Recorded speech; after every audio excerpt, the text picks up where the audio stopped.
Tá esfriado, mano. Tá resfriado, tu? Vai tomar um café aonde? Ih, não, padaria. Padaria 4 folhas, não quer.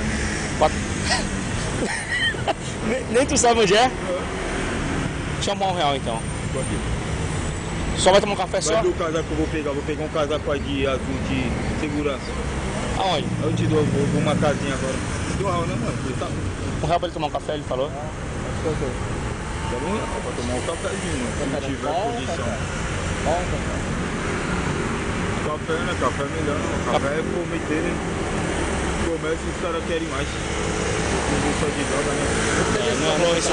Ô, Michael, você tá andando na rua, o que você tá vendo na rua aí direto? O que tá acontecendo? Coisa boa, mano. Tá pintando mais criminalidade, né? Direto. O que mais você vê nas ruas aí, Michael? Vê os bagulho tipo Steven Seagal? Tá bem uns filminhos, baseado, né?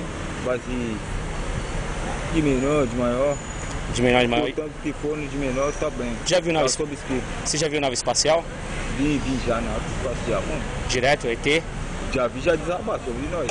Desabar direto?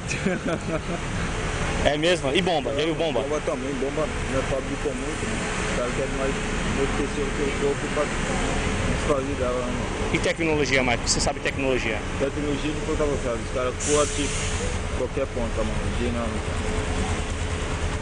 Aí sim, Michael. Mesmo. Quer arrumar um cigarro ali?